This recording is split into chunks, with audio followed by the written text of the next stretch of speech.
1998 में हम अमेरिका को पछाड़ के मिल्क प्रोडक्शन में दुनिया में नंबर 1 हुए और 98 से हम लगातार दुनिया में नंबर 1 हैं। तो हमारे लिए डेयरी उद्योग बहुत मायने रखता है, क्योंकि हमारी सनातन संस्कृति भी केवल बेस्ड है गाय पे, गंगा पे और गांव पे। तो जिसे हमारे लिए हमारी जो गौ माता है वह केवल दूध देने की मशीन नहीं है, वो हमारी संस्कृति का हिस्सा है। जब से मैंने कुलपति ज्वाइन किया है, करीब 40 शिक्षण संस्थाओं से हमने अनुबंध साइन किए हैं, वो जिसमें IIT है, NIT है, केंद्रीय विश्वविद्यालय हैं। मेरा पर्पज ही यही है कि हमारे शोध छात्र जो हैं, जो सुविधाएं हमारे यहाँ नहीं हैं वो हमसे बतावें और हमारे रिकमेंडेशन से जाएं, NIT में जाएं, IIT में जाएं, केंद्रीय विश्वविद्यालयों में जाएं, उनकी लैब में जाके रिसर्च करें। तो इंटरडिसिप्लिनरी और कई संस्थाओं का मिल के रिसर्च होगा तो रिसर्च की क्वालिटी ज़्यादा वैध भी मानी जाएगी और उसकी गुणवत्ता भी बहुत अच्छी हो जाएगी। आपको गूगल पे इंफॉर्मेशन मिल सकती है, ज्ञान तो आपको क्लासरूम टीचिंग में ही आपका गुरु ही देगा। तो क्लासरूम टीचिंग का कोई अल्टरनेटिव नहीं है कि शोध के महत्व को हम लोगों को बतावें और जो हम PhD रिसर्च कर रहे हैं वह केवल PhD थीसिस अलमारी में सजी न रह जाए, वह हमारा शोध दुनिया में, देश में, विदेश में सब लोग जाने। इसलिए मैं इस पर बहुत जोर दे रहा हूँ कि आपने जो भी शोध किया है उसको शोध पत्र के माध्यम से देश दुनिया को बताइए और कोशिश करिए कि जो रेप्यूटेड जर्नल है उसमें शोध पत्र छापिए।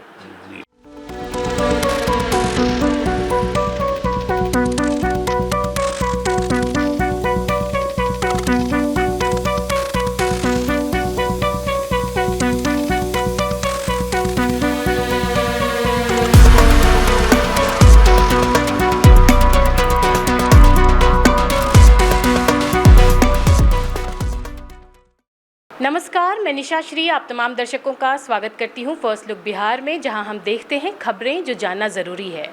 और आज हम आपसे मिलवाने जा रहे हैं हमारे ख़ास मेहमान को, जिनको हम सब जानते हैं, लेकिन आज हम आपसे उनको थोड़ा उनके पर्सनल परिचय से भी करवाएंगे और उनके जो उद्देश्य हैं इस यूनिवर्सिटी को लेकर के, हमारे शहर में मुजफ्फरपुर को लेकर के, इसके बारे में बात करेंगे। हमारे साथ हैं शहर की जानी मानी शख्सियत प्रोफेसर और VC दिनेश चंद्र रॉय जी। आपका बहुत बहुत स्वागत है। आपका बहुत बहुत धन्यवाद। और सबसे पहले तो मैं अपनी तरफ से, अपने विश्वविद्यालय की तरफ से फर्स्ट लुक के इस कार्यालय के उद्घाटन के अवसर पर ढेर सारी बधाई देता हूं और अनंत मंगल कामनाएं हैं हमारी तरफ से कि यह चैनल एक दिन बिहार का सबसे स्थापित और इस्टेब्लिश चैनल बने। बहुत बहुत धन्यवाद इन शुभकामनाओं के लिए। और जाहिर सी बात है कि भीमराव अंबेडकर बिहार यूनिवर्सिटी जो हमारे शहर मुजफ्फरपुर में है, ये इसका जो लंगट सिंह कॉलेज है, one of the heritage college में माना जाता है। लेकिन जाहिर सी बात है, इस बात से हम सभी इस बात को कोई भी नकारेंगे नहीं कि जब से आप यहाँ के कुलपति बन के आए हैं तो एक राष्ट्रीय परिदृश्य में ये दोबारा से उभर कर आया है। तो इसमें जो आपने अभी हाल ही में एक एलुमनाई मीट किया था और उसमें आपने कहा था कि आप चाहते हैं कि सबसे जुड़े रहें, इसके पीछे आपका उद्देश्य क्या था? देखिए, दुनिया की जितनी बड़ी संस्थाएं हैं, हार्वर्ड विश्वविद्यालय भी, वो दुनिया में नंबर 1 केवल इसलिए है कि वहाँ के एलुमनाई, जिसको हम अपनी भाषा में मानस पुत्र बोलते हैं, वहाँ के एलुमनाई अपनी संस्था से अगाध प्रेम करते हैं और जीवन भर माने पढ़ने के बाद अपने प्रोफेशनल कैरियर में चले जाएं, उसके बावजूद भी अपनी संस्था से निरंतर जुड़े रहते हैं। तो वही शिक्षण संस्था आगे बढ़ती है जो अपने एलुमनाई को अपने से जोड़ के रखती है, क्योंकि वही हमारी थाती हैं।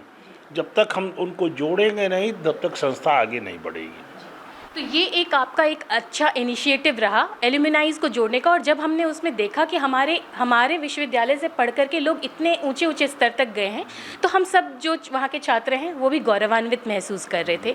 इसके अलावा आपने अभी हाल में कॉन्वोकेशन करवाया, काफ़ी समय के बाद हुआ वो, और आपने गेस्ट हाउस की भी स्थापना करवाई। इसके पीछे क्या उद्देश्य? देखिए, गेस्ट हाउस किसी भी एकेडमिक इंस्टीट्यूशन का माने फेस वैल्यू है।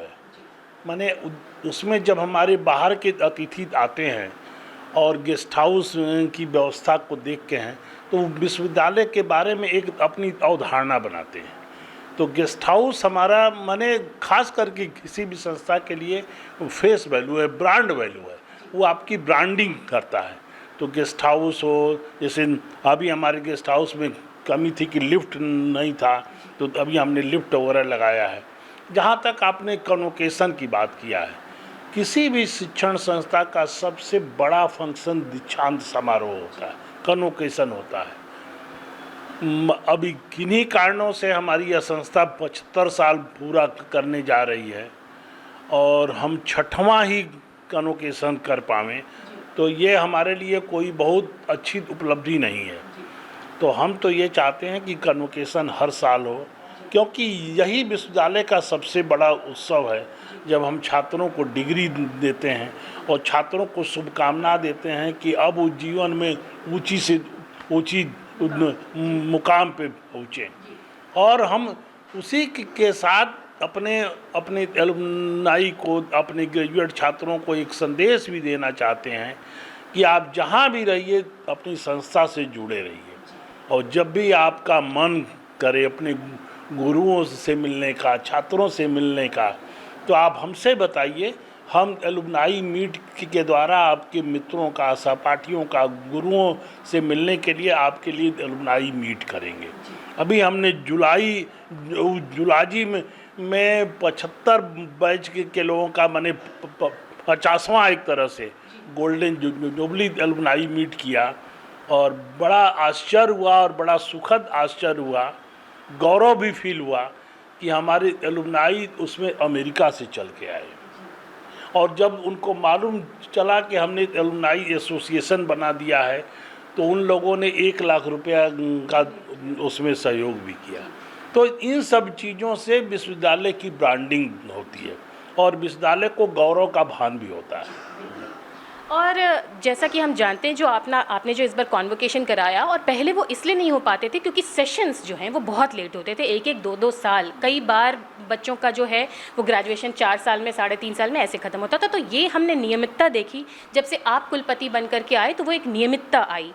लेकिन इसके बावजूद भी अभी जो एक समस्या आ रही है, जो विद्यार्थियों की तरफ से हम सुनते हैं, कि अभी भी क्लासरूम्स में जो है वो स्टूडेंट्स के बैठने की उतनी व्यवस्था नहीं हो पाती है। अगर 100% अटेंडेंस की बात करें तो कहीं ना कहीं उससे अभी आप जूझ रहे हैं। इसके संबंध में क्या निर्णय लिया जाएगा? ये बात मेरा खुद का मानना है कि जब से ये कोविड आया ना, कोविड-20 के बाद से क्लासरूम टीचिंग बड़ा बैडली इफेक्ट हुई, और इसका कारण हम लोग भी खोजने में लगे हुए हैं। ये हमारे यहाँ ही नहीं, और भी शिक्षण संस्थाओं में क्लासरूम टीचिंग को बड़ा बैडली माने नुकसान हुआ है। और मैं हमेशा एज ए शिक्षक के रूप में बोलता हूँ कि आपको गूगल पे इंफॉर्मेशन मिल सकती है, ज्ञान तो आपको क्लासरूम टीचिंग में ही आपका गुरु ही देगा। तो क्लासरूम टीचिंग का कोई अल्टरनेटिव नहीं है। तो हम लोग लगे हुए हैं और अपने टीचरों को हम मोटिवेट कर रहे हैं कि आप अपने आप को ऐसा बनाइए कि आपका छात्र आपकी क्लास में खींचा चलाए, अपनी टीचिंग स्टाइल से, अपने अपडेटेड इन्फॉर्मेशन से। क्योंकि जब भी अब ज़माना ऐसा आ गया है कि जब भी हम कोई पुरानी डाटा या पुरानी बातें बच्चों को देते हैं, और बच्चे जब गूगल पे उसको सर्च करके देखते हैं कि ये डाटा तो बड़ा पुराना है, आज का डाटा ये है, तो टीचरों के प्रति बच्चों के मन में थोड़ा सम्मान का भाव घटता है। तो कहीं ना कहीं फिर उसके बाद वो क्लास में अटेंड करने कम आते हैं। तो हम लोग इस पर काफ़ी समय जोर दे रहे हैं कि बच्चे ज़्यादा से ज़्यादा क्लासरूम में आवें और बच्चों को भी ये बात कह रहे हैं कि गूगल से आपको जानकारी, इन्फॉर्मेशन मिल जाएगी। रियल में ज्ञान जो मिलेगा वो क्लासरूम में ही मिलेगा, वो आपका टीचर ही देगा। अगर आप इसको मिस कर रहे हैं तो बहुत अपना नुकसान कर रहे हैं। तो इस पे हम लोगों का बड़ा फोकस है। और इसके अलावा हमने देखा है कि बहुत सारे प्रोफेसर्स भी जो हैं अब वो BHU स्तर के, क्योंकि आप खुद भी BHU से आपने पढ़ाई की, और जब हम आपकी शैक्षणिक बैकग्राउंड को देखते हैं तो उसमें हम देखते हैं रिसर्च पेपर आपने कई सैकड़ों सी रिसर्च पेपर आपके नाम से पब्लिश हुए हैं। तो जो स्कॉलर्स हैं अभी, जितने भी PhD स्कॉलर्स आपकी यूनिवर्सिटी में हैं, उनके प्रति भी आप बहुत ज़्यादा एक्टिव हुए हैं, उनको मोटिवेट करें रिसर्च पेपर्स लिखने के लिए। क्यों ज़रूरी है रिसर्च पेपर लिखना, ये भी अगर आप एक बार बताएं तो बाकी जो अभी अंडर ग्रेजुएट बच्चे हैं उनके अंदर भी एक मोटिवेशन आएगा कि आगे चल के हमें रिसर्च पेपर लिखना। बिल्कुल सही बात है। हम लोग, ये बात मैंने कई बार कही है कि हम लोग भी जब छात्र जीवन में थे और जब किसी का बायोडाटा पढ़ते थे और सुनते थे कि इनके 100 रिसर्च पेपर हैं, 150 रिसर्च पेपर हैं, 200 रिसर्च पेपर हैं, तो बड़ा आश्चर्य होता था कि कोई जीवन में इतना कर सकता है क्या। लेकिन मैं शिक्षा जगत के लोगों को कहता हूँ कि अपना दृढ़ संकल्प करिए, लक्ष्य निर्धारित करिए और सधे कदमों से चलिए। अगर सधे कदमों से, ईमानदारी से आपने चला तो जो लक्ष्य आप चाहें पा सकते हैं। हम लोग भी धीरे धीरे ही चले, और आपका जब हम इस विश्वविद्यालय के वाइस चांसलर का इंटरव्यू दे रहे थे तो उस समय हमारे 176 रिसर्च पेपर थे। आज हमारे 193 रिसर्च पेपर हैं। तो 17 रिसर्च पेपर तो कुलपति के दौरान हमारे बढ़ गए। तो इसीलिए मैं PhD के वाइवा एग्जामिनेशन में जाके बैठने लगा हूँ। उसका पर्पज ही केवल यही है कि शोध के महत्व को हम लोगों को बतावें, और जो हम PhD रिसर्च कर रहे हैं वह केवल PhD थीसिस अलमारी में सजी न रह जाए, वह हमारा शोध दुनिया में, देश में, विदेश में सब लोग जाने। इसलिए मैं इस पर बहुत जोर दे रहा हूँ कि आपने जो भी शोध किया है उसको शोध पत्र के माध्यम से देश दुनिया को बताइए, और कोशिश करिए कि जो रेप्यूटेड जर्नल है उसमें शोध पत्र छापिए। जी। इसी से जुड़ा मेरा और 2 सवाल होगा, उसके बाद मैं कंक्लूड करूंगी इस इंटरव्यू को। एक तो ये कि BHU के बारे में हम सुनते हैं, जब हमारे विषय के और भी हमारे मित्र होते हैं जो BHU से पढ़े होते हैं, कि वहाँ अब इंटरडिसिप्लिनरी रिसर्च जो है वो काम शुरू हो गया है। तो क्या हम ऐसी कल्पना कर सकते हैं कि बिहार यूनिवर्सिटी में भी हमें इंटरडिसिप्लिनरी रिसर्च करने का मौका मिलेगा आगे आने वाले समय में? आपने ये बात बहुत अच्छी कही। इसीलिए 1 साल के दौरान, जब से मैंने कुलपति ज्वाइन किया है, करीब 40 शिक्षण संस्थाओं से हमने अनुबंध साइन किए हैं। वो जिसमें IIT है, NIT है, केंद्रीय विश्वविद्यालय हैं। मेरा पर्पज ही यही है कि हमारे शोध छात्र जो हैं, जो सुविधाएं हमारे यहाँ नहीं हैं वो हमसे बतावें, और हमारे रिकमेंडेशन से जाएं, NIT में जाएं, IIT में जाएं, केंद्रीय विश्वविद्यालयों में जाएं, उनकी लैब में जाके रिसर्च करें। तो इंटरडिसिप्लिनरी और कई संस्थाओं का मिल के रिसर्च होगा तो रिसर्च की क्वालिटी ज़्यादा वैध भी मानी जाएगी और उसकी गुणवत्ता भी बहुत अच्छी हो जाएगी। अभी जो आपका एक व्यक्तित्व है वो हमारे शहर के लिए ही नहीं, अंतर्राष्ट्रीय रूप से बड़ा वो कनेक्टिंग होता है, क्योंकि आपने डेयरी उद्योग के ऊपर रिसर्च किया है। और अभी हम देख रहे हैं कि किस तरह से अंतर्राष्ट्रीय पटल पर एक युद्ध छिड़ गया है डेयरी मार्केट को लेकर। कहीं ना कहीं वो USA से जो है वो हमारा जो विवाद का कारण है वो डेयरी उद्योग को भारत में स्थापित करने को लेकर है। डेयरी उद्योग से के संबंध में भारत कितना मजबूत है, इसके बारे में अगर आप शेयर करते हैं हमारे इस मुजफ्फरपुर के चैनल से, तो एक अलग ही संदेश जाएगा। ये आपने जो सवाल पूछ दिया, मेरे मन का सवाल पूछ दिया। 1998 में हम अमेरिका को पछाड़ के मिल्क प्रोडक्शन में दुनिया में नंबर 1 हुए, और 98 से हम लगातार दुनिया में नंबर 1 हैं। तो हमारे लिए डेयरी उद्योग बहुत मायने रखता है, क्योंकि हमारी सनातन संस्कृति भी केवल बेस्ड है गाय पे, गंगा पे और गांव पे। तो हमारी, जिसे हमारे लिए हमारी जो गौ माता है वह केवल दूध देने की मशीन नहीं है, वो हमारी संस्कृति का हिस्सा है। तो हमारे लिए डेयरी उद्योग बहुत मायने रखता है। और अब ऑपरेशन फ्लड प्रोग्राम हमने 1971 में शुरू किया था। उससे हमारे पास डेयरी और फूड के क्षेत्र में माने दुनिया की बेस्ट टेक्नोलॉजी हमारे पास है।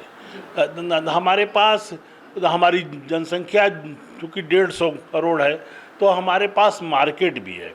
और सबसे बड़ी बात है कि हमारे देश की जो भौगोलिक स्थिति है कि हमारे देश के चारों तरफ मिल्क डेफिशिएंट कंट्रीज़ हैं, ऐसे देश हैं जहाँ दूध की बहुत बड़ी कमी है, तो एक्सपोर्ट की संभावना बहुत ज़्यादा प्रबल है। तो डेयरी ऐसा है कि हमारे मन मानस में, हमारी संस्कृति में बसा हुआ है, और इस इंडस्ट्री में हमारे पास हाईएस्ट लेवल की टेक्नोलॉजी है, हमारे पास मैन पावर है, तो हम दुनिया में लीड करने की स्थिति में हैं। इसलिए पूरी दुनिया अब उसलिए हमारी तरफ देख रही है। मैं आपके चैनल के माध्यम से अपने भारत सरकार को बहुत धन्यवाद दूंगा कि वह अमेरिका के राष्ट्रपति के दबाव में नहीं आई। अगर उनके दबाव में आती तो उनका जो मिल्क पाउडर वगैरह सब हमारे यहाँ डंप होने लगता और हमारे किसानों को बड़ा नुकसान होता। तो इसलिए भारत सरकार ने किसानों के लिए और ख़ास करके डेयरी किसानों की रक्षा के लिए बड़ा साहसिक कदम उठाया है। देश की यशस्वी प्रधानमंत्री और देश की सरकार का इस बात के लिए बहुत वंदन और अभिनंदन करता हूँ। ये आप सारी जो बातें कह रहे हैं, मेरी इच्छा तो हो रही है कि मैं आपसे इससे जुड़ी और भी बहुत बातें पूछें, लेकिन मैं जानती हूँ कि आपके पास समय अभाव है, इसलिए बस एक कंक्लूडिंग क्वेश्चन पूछ करके अपना ये इंटरव्यू यहीं पर रोकूंगी कि डेयरी उद्योग में आने की आपको प्रेरणा, क्योंकि ये बहुत ही अछूता है विभाग हमारे क्षेत्र में अगर हम देखें तो, कैसे आपने सोचा कि इस विभाग में आकर के आप रिसर्च करें और इतनी ऊंचाई तक लेकर? हम बचपन से ही उस सनातन धर्म के प्रति हमारा झुकाव बड़ा ज़्यादा था। बचपन से ही मैं पूजा पाठ बहुत करता था। लहसुन प्याज जब से मैंने होश संभाला है, लहसुन प्याज मैंने कभी खाया नहीं है। तो उस सनातन संस्कृति के प्रति बड़ा श्रद्धा का भाव था। जब बीएससी एजी किए और एमएससी एजी में एडमिशन लेने गए तो हमारे टीचरों ने कहा कि अरे डेयरी में तो तुम्हारा बीएससी एजी में हाईएस्ट नंबर है, तो आप डेयरी में एडमिशन लीजिए। तो हमारा भी डेयरी में मन था और हमारे मार्क्स भी बीएससी एजी में डेयरी के पेपरों में बहुत ज़्यादा थे। वो टीचरों ने भी प्रोत्साहित किया, तो मैं एमएससी डेयरी में एडमिशन ले लिया और उसी में हमारा करियर चल पड़ा। इन तमाम बातों को सुनकर हम इस आशा के साथ अब इस साक्षात्कार यहाँ पे विराम देंगे कि अगली बार हमको दोबारा मौका मिलेगा जिसमें हम आपसे राष्ट्रीय और अंतर्राष्ट्रीय फलक पर आपके रिसर्च और आपकी फील्ड से जुड़ी और भी बहुत सारी बात करेंगे। अभी हमें अपना महत्वपूर्ण समय देने के लिए बहुत बहुत धन्यवाद। आपके चैनल का जब भी आमंत्रण मिलेगा मैं हमेशा हाजिर रहूँगा। आपके चैनल को ढेर सारी शुभकामनाएं। आप लोगों को बहुत बहुत धन्यवाद। तो ये हमारे BRABU के कुलपति दिनेश चंद्र राय, उन्होंने हमें समय दिया और अपनी इतनी सारी बातें साझा की और हम सब ने जाना कि किस तरह से वो हमारे शहर में रहकर अंतर्राष्ट्रीय फलक पर जो है वो एक आइडेंटिटी बनाते हैं अपनी। अभी के लिए दीजिए इजाज़त। आप देख रहे थे फर्स्ट लुक बिहार। धन्यवाद।